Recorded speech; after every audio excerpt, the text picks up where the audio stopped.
Hello guys, ఈరోజు HTML, CSS and JavaScript గురించి తెలుసుకుందాం.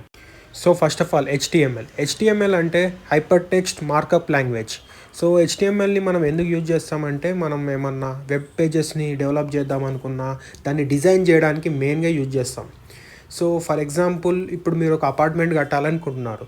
సో అపార్ట్మెంట్గా ఏం కావాలి, ఫస్ట్ స్ట్రక్చర్ కావాలంటే ఏం కావాలి, సిమెంట్, బ్రిక్స్ అండ్ కొన్ని ఐరన్ రాడ్స్ ఇవన్నీ కావాలన్నమాట. అప్పుడే మనం అపార్ట్మెంట్ స్ట్రక్చర్ని కట్టగలుగుతాం. సో ఇక్కడ మీరు చూస్తున్న ఫోటో అనేది just apartment structure. So HTML just gives the structure to the specific web page. Like ఇది మనం సెర్చ్ బటన్ ఎక్కడ ఉండాలి, లేకపోతే ఆ ఫోటో ఎక్కడ ఉండాలి, ఏ ప్లేస్లో ఉండాలి, జస్ట్ వెబ్ పేజెస్లో మనం ఏ ప్లేస్లో ఏ స్ట్రక్చర్ ఎట్లుండాలి మాత్రమే హెచ్టిఎంఎల్తో చేయొచ్చు. సో మనకి వెబ్సైట్ ఇంకా బ్యూటిఫుల్ కావాలంటే we should add colours. So colours add చేయాలంటే మనకి సిఎస్ఎస్ అవసరం ఉంటుంది. సో ఇన్ ద సేమ్ ఇప్పుడు ఈ అపార్ట్మెంట్లో కూడా అంతే. ఇది చూస్తే మనకు అంత పెద్దగా బాగాలేదు అనిపిస్తుంది, జస్ట్ స్ట్రక్చర్ ఉంది అపార్ట్మెంట్, కానీ ఇది చూస్తే అంత బ్యూటిఫుల్గా లేదు because there is no colour in this. So colour add చేయాలంటే మనం సిఎస్ఎస్ వాడాలి. సో ఇప్పుడు సిఎస్ఎస్ గురించి తెలుసుకుందాం.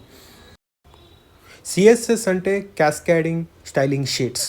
సో ఇప్పుడు హెచ్టిఎంఎల్ గురించి చెప్పాను కదా. సో ఇంతకుముందు అపార్ట్మెంట్ ఎట్లుంది, so without any paint, nothing, just cement and ఏమంటాం బ్రిక్స్ ఇవే ఉన్నాయన్నమాట. అది చూస్తే బ్యూటిఫుల్గా లేదు. సో ఇప్పుడు ఈ పిక్చర్ని చూస్తే ఈ అపార్ట్మెంట్ చాలా బ్యూటిఫుల్గా ఉంది, ఎందుకంటే ఇక్కడ మనం కలర్స్ యాడ్ చేసాం by using CSS. In the same way web designing చేసినప్పుడు కానీ, వెబ్ డెవలప్మెంట్ చేసినప్పుడు కానీ హెచ్టిఎంఎల్ మన స్ట్రక్చర్కి యూజ్ అయితే సిఎస్ఎస్ అందులో కలర్స్ యాడ్ చేస్తాం అన్నట్టు. లైక్ ఏమన్నా వెబ్సైట్ కలర్ ఏంటి, అలా పిక్చర్స్ ఏం యాడ్ చేయాలి, పిక్చర్ సైజ్ ఎంత, అండ్ ఏ షేప్లో ఉండాలి ఆ పిక్చర్, అన్నీ ఇట్లాంటివన్నీ కూడా సిఎస్ఎస్లో ఉంటాయి. లైక్ బ్యాక్గ్రౌండ్ కలర్ ఇవన్నీ కూడా చేంజ్ చేయొచ్చు. అండ్ సిఎస్ఎస్ని మనం 3 టైప్స్గా యూజ్ చేయొచ్చు, లైక్ రిప్రజెంట్ చేయొచ్చు హెచ్టిఎంఎల్తో. అవి ఏంటంటే inline, internal and external. So inline అంటే మనం హెచ్టిఎంఎల్ కోడ్లోనే యూజ్ చేస్తాం, అండ్ ఎక్స్టర్నల్ అంటే మనం అవుట్ ఆఫ్ హెచ్టిఎంఎల్ కోడ్ నుంచి యూజ్ చేస్తాం అనమాట. ఎక్కువ మంది యూజ్ చేసేది ఎక్స్టర్నల్ సిఎస్ఎస్. సో ఈ అపార్ట్మెంట్ మంచిగా ఫంక్షనాలిటీ కావాలంటే సో మనకు ఎలక్ట్రీషియన్ అండ్ వాటర్ రిసోర్సెస్ కావాలి. సో అప్పుడే ఈ అపార్ట్మెంట్లో రిసోర్సెస్ అన్నీ ఉంటాయి. సో ఫంక్షనాలిటీ కావాలంటే మనకి జావా స్క్రిప్ట్ కావాలి. సో జావా స్క్రిప్ట్ అనేది object oriented programming language. So దీన్ని మనం ఫ్రంట్ ఎండ్ డెవలప్మెంట్కి యూజ్ చేయొచ్చు, as well as back end development కూడా యూజ్ చేయొచ్చు. సో రైట్ నౌ మనం వెబ్ డెవలప్మెంట్ గురించి మాట్లాడుతున్నాం కాబట్టి మనం ఇప్పుడు ఫ్రంట్ ఎండ్ గురించి తెలుసుకున్నాం. సో ఫస్ట్ ఆఫ్ ఆల్ ఇప్పుడు ఒక వెబ్ పేజ్ అలా ఫంక్షనింగ్ కావాలంటే, ఐ మీన్ ఇప్పుడు అక్కడ ఏమన్నా బటన్ని ప్రెస్ చేస్తే, లైక్ క్లిక్ చేస్తే అది ఇంకో పేజ్కి వెళ్ళాలంటే, ఆ ఫంక్షనాలిటీ మనకి కావాలంటే మనం జావా స్క్రిప్ట్ని యూజ్ చేయాలి.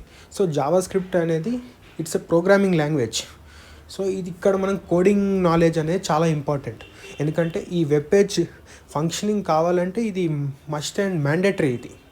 So Java script is acting like A functionality. For example ఇప్పుడు ఎలక్ట్రీషియన్, నేను చెప్పిన కదా, ఎలక్ట్రీషియన్ అండ్ వాటర్ రిసోర్సెస్ అపార్ట్మెంట్లో ఎలా ముఖ్యమో, సో ఎలా ఇంపార్టెంటో ఈ జావా స్క్రిప్ట్ కూడా వెబ్ డెవలప్మెంట్ ఫంక్షనింగ్కి చాలా ఇంపార్టెంట్. సో రైట్ నౌ వరల్డ్లో around 60% of companies are using JavaScript, and both front end and as well as back end. ఎందుకంటే జావా స్క్రిప్ట్కి ఇప్పుడు రైట్ నౌ చాలా డిమాండ్ ఉంది ప్రోగ్రామింగ్ లాంగ్వేజెస్లో.